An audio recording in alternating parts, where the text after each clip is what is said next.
The Lion King is hopefully a movie that we've all seen. Clay, I racked my mind around what's a movie that would help tell me this story. Because a lot of stories, they set up the main part of the story in just the first few scenes. And so in the beginning of The Lion King, you learn about, Mufasa, right? The one with the glorious mane, right? I think that's Mufasa, or that might be grown-up Simba. I don't know. But he is this king, right? This lion who demands and commands this authority. He's filled with goodness and love, right? So immediately you fall in love with Mufasa. And then Simba, his son. He's this cute little cub and just trying to figure out what it's like to be a lion, right? You see him roar and it's like a little purr, right? And you fall in love with this little cub. And then you get to know Scar, which is Mufasa's brother, Simba's uncle. And he's got that scar. He looks evil. He's filled with evil. He only is looking out for himself. He has no love, right? And in the very beginning of all of that movie, it's set up for the real story, Simba and his journey.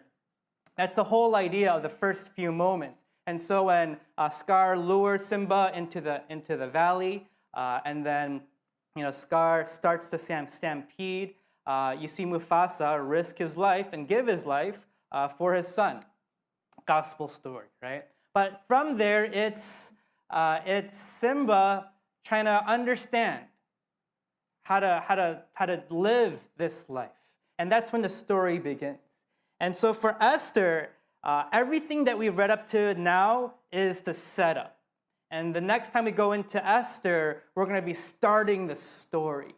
And so everything is set up for now, where Queen Esther is now put in that throne of being a queen. Mordecai is in place. Xerxes is in place. And now Haman is brought into the picture. It's all set up to share this amazing story where God's not even mentioned, but you see him work out all the details of salvation for our good and for his glory. And that's what we see. God never being mentioned, him being the great director. And the whole idea of this series is, how do you see God? How do you follow God when God is unseen? Right? How do you do that? When God is invisible, when he is unseen, how do you see him? How do you know him? How do you follow him? And so last week, the big idea was God sovereignly works through ambiguous circumstances. So in these times when every decision is littered with good and bad, and there is no right decision or clearly a right decision, that God sovereignly works through ambiguous circumstances and imperfect decisions. You don't know what to choose, but you choose your best to carry out his perfect plan of redemption. And today what we'll be looking into is how God now quietly works through imperfect obedience. That you don't see him. It's not the Exodus. It's not the splitting of the sea, right? It's not fire coming down, torching all these other pagan prophets. It's not that glory moment. It's God quietly working behind the scenes through our imperfect obedience to carry out his perfectly timed plan. That in God's timing, it's always right, it's always accurate, his perfectly timed plan of redemption. So we're going to be going through this big idea. And so God quietly works through the imperfect obedience. Tell your neighbor you are imperfect. You are imperfect. It's not a popular message, right? Everyone says, oh, you're so perfect. We're not perfect. There's a lot of flaws in us, and we just need to look in the mirror, right? And we see we've got a lot of flaws physically. We've got a lot of flaws internally. But really, we've got a lot of flaws with God, a lot of misunderstandings with God, a lot of ways in which we take our life into our own hands because we think God is wrong and we are right. We take God off the throne and we put ourselves up on the throne thinking that we are God. There's a lot of ways in which we are very, very imperfect. But even in your attempt to follow God, you have to realize, even in your obedience, you are imperfect. You imperfectly obey. And if you do not understand it, you will give yourself a lot more headache than necessary. Because God knows when He saved you, when He chose you, He knows that you're not going to be able to walk that straight line. You'll fall, you'll stumble, you'll walk in a crooked, jagged way. And so that we are imperfect. And in verse 1, we see the beginning of this, the imperfect obedience that will set up Mordecai.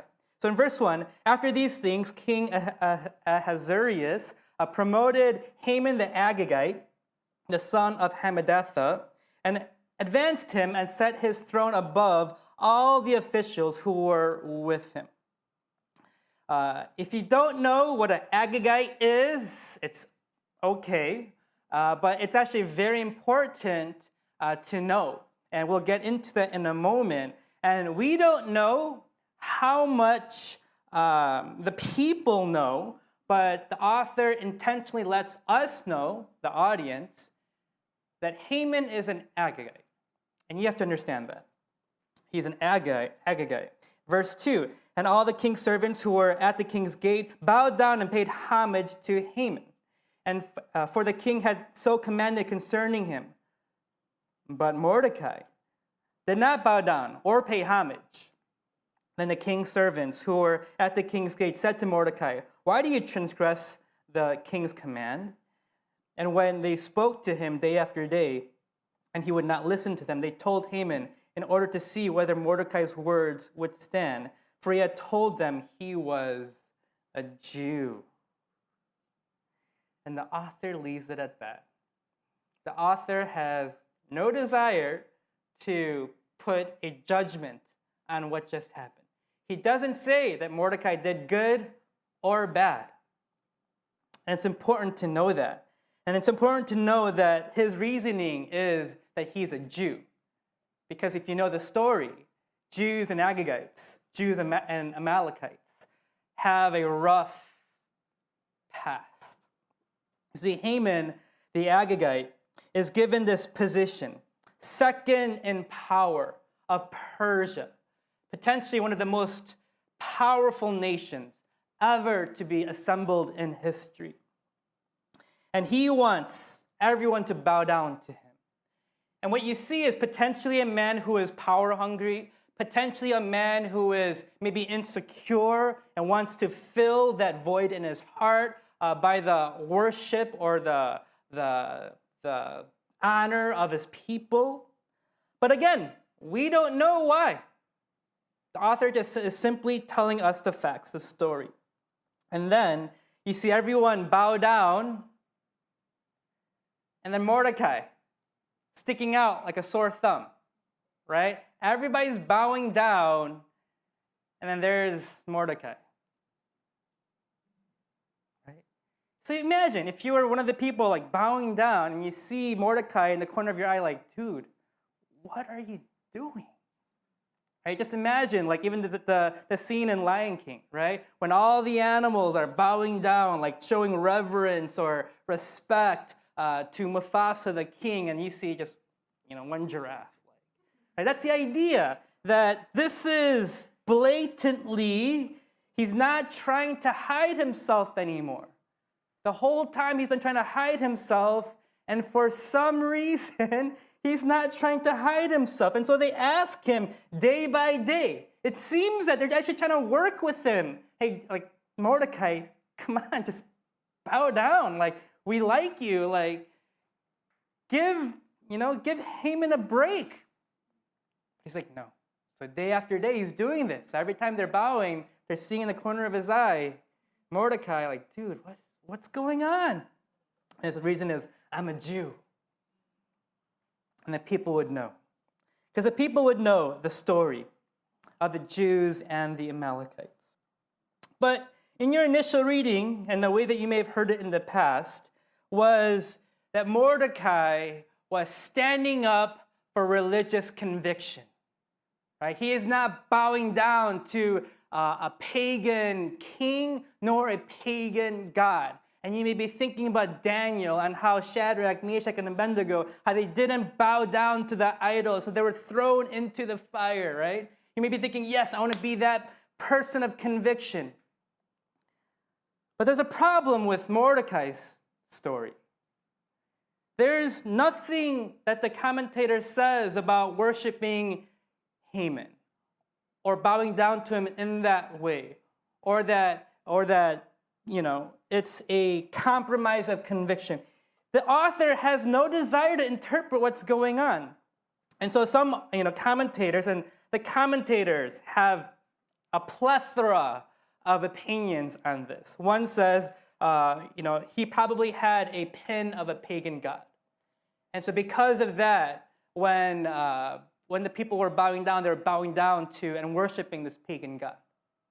Maybe, but we don't see that in the text. You would think that the author would include that very important detail.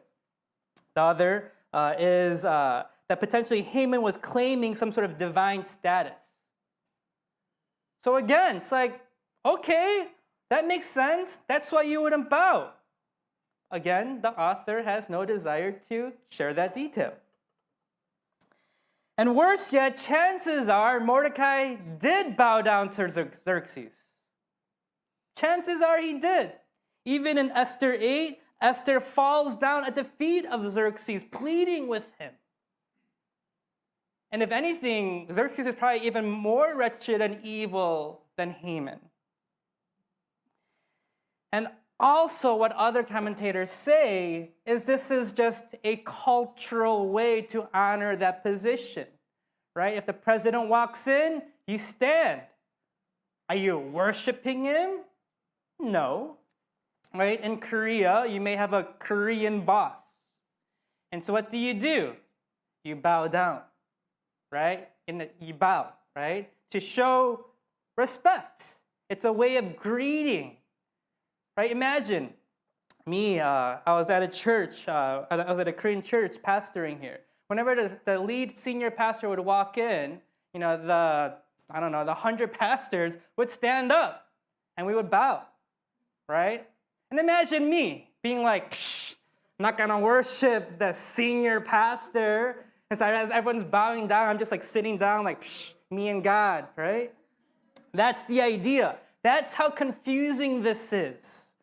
But the one detail that we do understand is that Haman is an Agagite, a descendant of the Amalekites, and Mordecai is a Jew. But it's not simply an ethnic tension.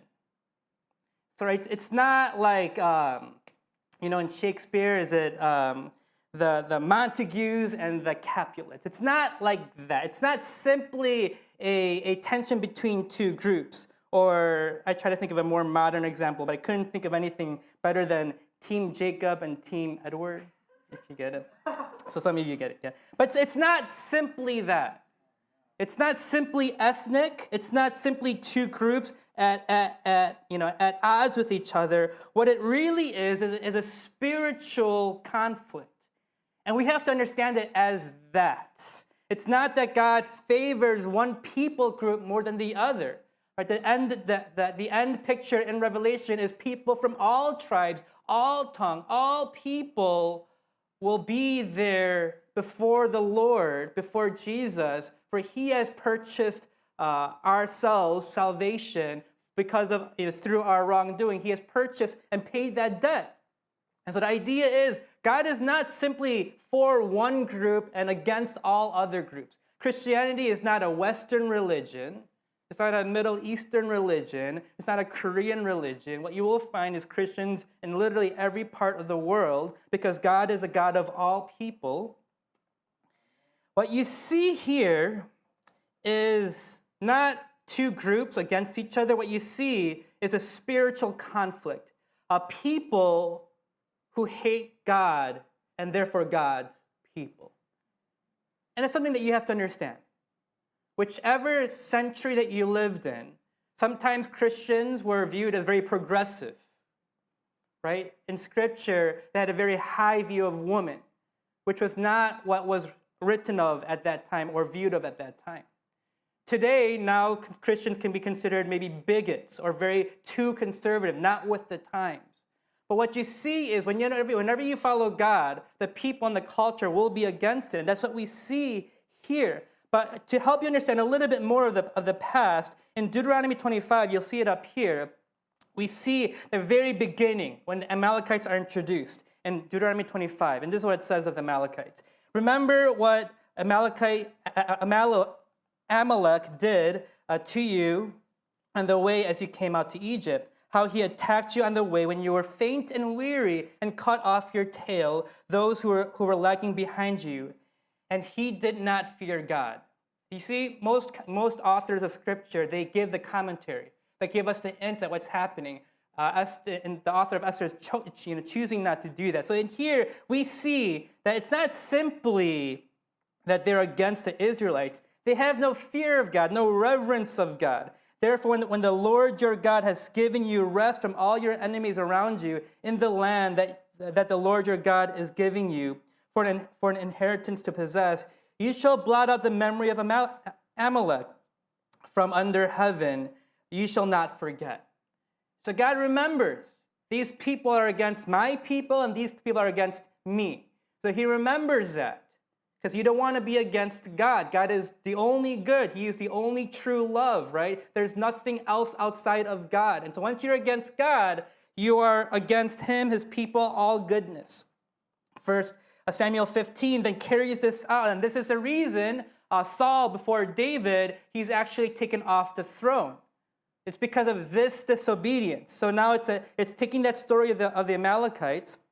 And in verse 1, says, and Samuel said to Saul, I have noted what Amalek did to Israel in opposing them the way when they came up out of Egypt. Now go strike Amalek and devote to destruction all that they have. Do not spare them, but kill both man and woman, child and infant, ox and sheep, a camel and donkey. Because if you're opposed God and who and what God is, and God is good and love, but he is God, the creator, he has given you life. It's this God that if you are against, there is only evil, destruction, damnation, because that's who God is. And when you reject him, that's what you get. And so in verse 7, and Saul defeated the Amalekites, and he took Agagites. He took Agag, the king of the Amalekites, alive and devoted to destruction all the people and with the edge of the sword. But Saul and the people spared Agag, and the best of the sheep and the oxen and the fattened calf and the lambs and all that was good, and would not utterly destroy them. Do you see what's happening? This is 1,000 years later now, Esther. 1,000 years later, because of some person's disobedience, they are now potentially at risk of all the Jewish people, all the Israelites, genocide. So it talks about how important obedience is. We need to obey the Lord because the Lord knows what he's talking about. And then just to make sure we understand, every time, if there's one thing that the author of Esther wants us to understand, it's Haman, that he is an Agagite. So in verse 3:10, Haman, the Agagite, enemy of the Jews. 8:1, enemy of the Jews. 8:3, Agagite. 8:5, Agagite. 9:10, enemy of the Jews. 9:24, enemy of all the Jews, the Agagite, right? So that's what we know. Now going back to Esther, you have to understand how complicated this is. So in verse 5, when Haman saw Mordecai, did not bow down or pay homage to him, Haman was filled with fury. And you know why? Because there's this long history between these two people. But he disdained to lay hands on Mordecai alone, and that's key.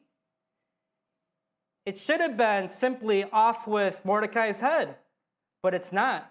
It's off with all the heads of all the Jews. And so as they made known to him the people of Mordecai, Haman sought to destroy all the Jews, the people of Mordecai, throughout the whole kingdom of Ahasuerus. Do you see why it's so hard to interpret? Because there is spiritual reasons, right? There are reasons for Mordecai to stand up and say, no, not this time. This is too much. I will now stand up for my convictions. But it's confusing because you're wondering, yeah, it's great that you're standing up for your convictions, but now? Why not a little bit before, right? Why not when your adopted daughter Esther was taken and you're telling her, hey, don't share about your religion, your faith, your ethnic identity. Don't share about any of that. Go have a good time with the king. I hope you become the queen, right? And you would think, well, maybe at that time, that's when you should have stood up for your convictions. And it's so hard to preach this because you're filled with all this idea of what is going on, what's right and what's wrong. And what you realize is Haman or Mordecai is simply trying to live out his faith. It may be too late. It may be the wrong time. That for whatever reason, he says at this time, because he's an Agagite, it's too much. They have repressed and persecuted my people. I will now stand up for my faith. And so he does. And God uses imperfect obedience. And if you do not understand that you are not the hero of your story, if you do not understand that Jesus is the hero of the story, every time you fail and you struggle, you know what's going to happen? You are going to throw this pity party. Oh, woe is me. I am not good enough. Because you're thinking you're the hero and you have to save the day. No. Jesus is the hero. He will save the day. And he chooses by his good pleasure to allow you into the story. And even with your imperfect action and obedience, use that to bless others, share about Jesus. That's the only reason I'm here. It is not because I'm better than any of you, right? I am saved by grace. I do ministry by grace. It is God and his goodness. And if you do not understand that, you will always walk this path where you keep on falling off. But you should just be able to get back on because you realize, well, that's who I am. I'm imperfect. I have imperfect obedience, right? That's who I am. So you should be able to get back on. But for some of us, we often, when we fall off, we think, oh, I did it again, thinking you're the hero. You are not the hero. There is a great hero who desires to use little old you in all your imperfect ways to bring about a great story of redemption. God will use your imperfect obedience. He will use your imperfect obedience. And you have to understand that. Sally Lloyd-Jones, in the Jesus Storybook Bible, writes this about the book that she's writing. And she says this: some people think the Bible is a book of rules telling you what you should and shouldn't do. The Bible certainly does have some rules in it, but the Bible isn't mainly about you and what you should be doing. It's about God and what he has done, D-O-N-E, done, which is in Christ. Other people think the Bible is a book of heroes. The Bible certainly has some heroes in it, but most of those heroes did really bad things and sometimes on purpose, which is true. The Bible is most of all a story. It's a love story about a brave prince, Jesus, who leaves his palace, his throne, everything to rescue the one he loves. It's like the most wonderful of fairy tales that has come true in real life. You see, God quietly works through imperfect obedience. And that is a great encouragement. And that not only does he work through the imperfect obedience, it's perfectly timed. The perfectly timed plan of redemption. Verse 8, that Haman said to King Ahasuerus, there is a certain people scattered abroad, dispersed among the peoples in the province of your kingdom. Their laws are different from those of every other people. They do not keep the king's laws, so that it is not the king's profit to tolerate them. So Haman is now on this agenda, this mission to annihilate, right? Commit genocide to all Israelites. What's so funny, though, is Mordecai and Esther have been following all the rules. Do you see the irony in it? Do you see how it's so hard to model ourselves after an Esther or a Mordecai? Because they're ridden with imperfect attempts. And then verse 9, you see how now evil Haman is. If it please the king, let it be decreed that they be destroyed, and I will pay 10,000 talents of silver into the hands of those who have charge of the king's business. This is something like 2/3 of the annual income of the Persian Empire. Okay, this is like beyond the richest man, right? This is the idea of he's filthy wealthy, and he wants to use his wealth for filthy actions. That's the idea. That's how evil he is. So the king took the signet ring from his hand and gave it. Now he gives Haman full authority to do this. Gives it to Haman, the son. Going on verse 11, the money is given to you, the people also to do with them as seems good to you. So now it's setting up the story. The Israelites, they're in trouble, right? They're gonna be in trouble. But there's these little details that the author writes in so that if you know the story, you realize how beautiful this is. So in verse 7, talks about when Haman will do this. The first month, which is a month of Nisan, the 12th year of King Azarias, they cast which is they cast lots. Think of it as die, right? You toss dice. So he's casting lots, trying to figure out when to do this. Now, verse 12. When then the king's scribes were summoned on the 13th day of the first month. So, first month, 13th day. And then after they cast lots, they figure out, verse 13, a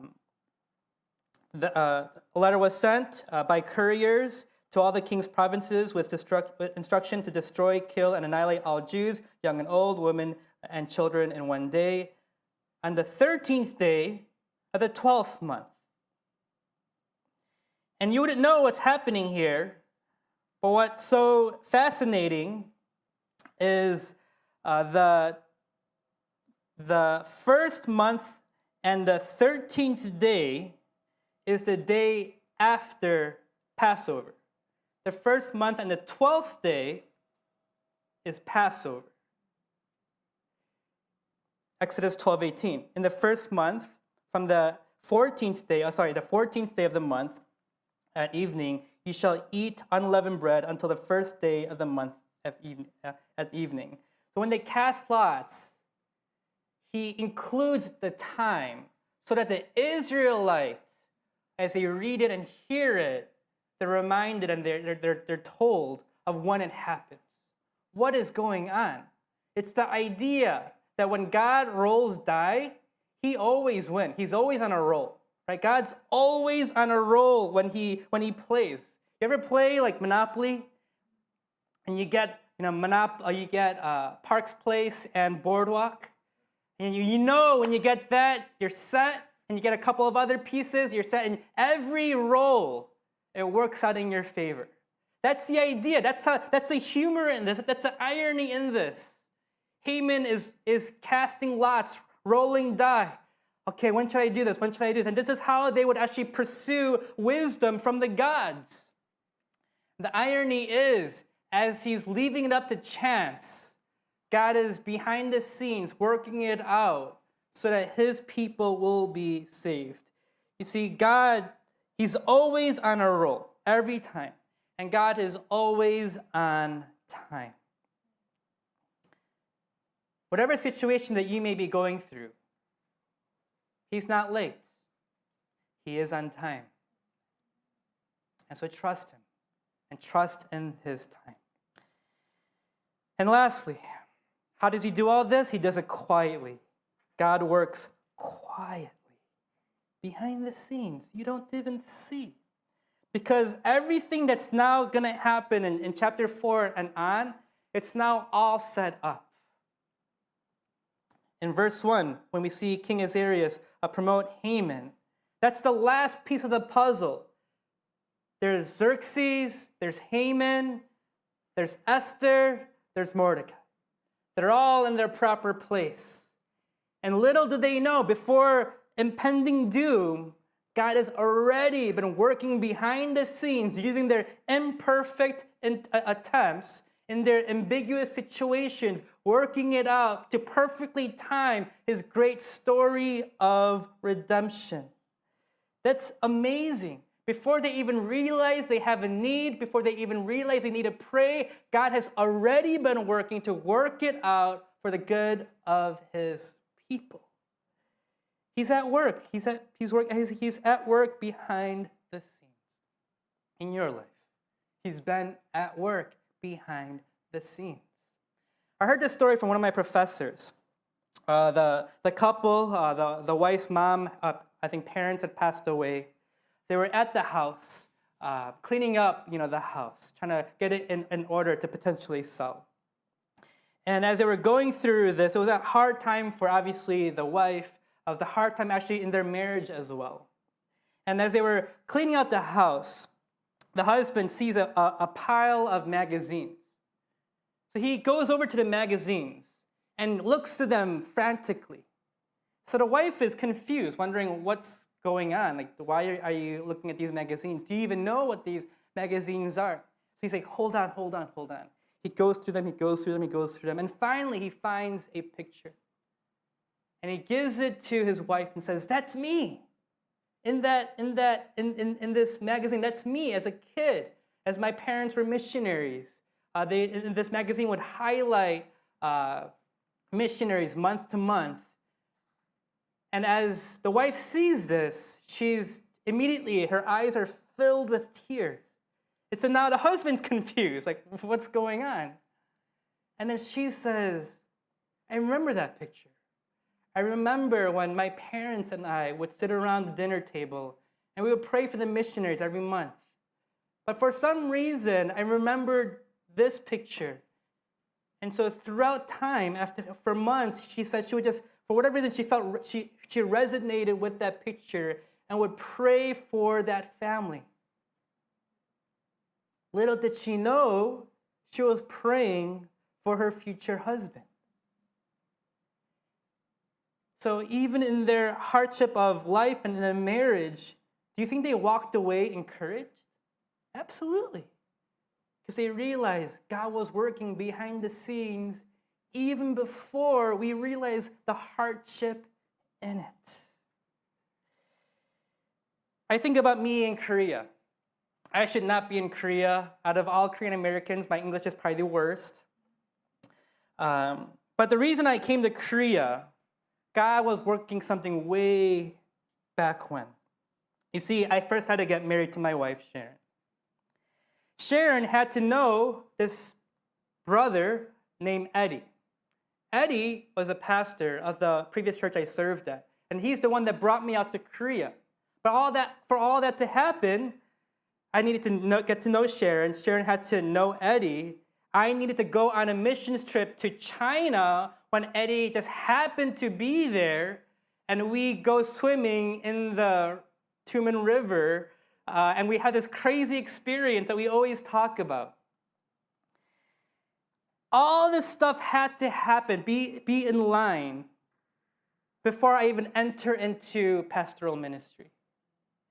So I think about my story, and I realize when I think back about it, God was connecting the dots of redemption in my life before I even knew it. And I wonder for you, if you start to think back about your life, how you can connect the dots of how God brought in different people so that you would know Christ. And you start to realize, oh, God's timing is perfect. And even in my imperfect obedience, even in the person that may have shared the gospel, in their imperfect obedience, somehow God works it out where you understand the gospel and it makes sense. You're like, whoa, it makes sense. You're convicted by it. You're convicted of your sin. You have a need for Jesus. And your life has changed ever since. For how many of us, that's our story? A random person brought the gospel to your dad. Right? My dad, what grew up in a non-Christian home, it was a CCC crew that shared the gospel with him. In all those ways, I have no idea how God has been working out salvation in my life. You see, he is the great director. You don't see him in front. He is always behind. But if you look carefully enough, you will see God's hand of redemption. We see it in here as God uses the Passover. The Passover commemorates the Israelites' salvation, like deliverance from Egypt. Now, Purim is what Esther is all about. The Jews even still celebrate Purim because it commemorates a day that God used Esther and Mordecai to save all the people. So there's the Passover that God uses. There's Purim. And for us, there's the passion of Christ. It's Christ, what he has done, his life, his death, his resurrection, that has saved us. You see, as the world is changing quickly, I want to encourage you. God knows what's happening. Christians have flourished in every nation, whether it's persecuted or non-persecuted, whether it was a dictatorship or a democracy, whether there was Christendom and a Christian culture where Christian values were highlighted or Christian values were considered bigotry. In whichever way, in whichever land and culture that Christianity has entered, it has always flourished. Why? Because God is always at work behind the scenes, working out a great plan of redemption through imperfect people and imperfect obedience. And what this passage should encourage you to do is when you fail today, you get back up. Why? Because Jesus lived that perfect life. He had perfect obedience. He is the great hero, and it's his righteousness that counts and not yours. So let's pray to him. And let's ask him to guide us in our imperfect attempt to live for him.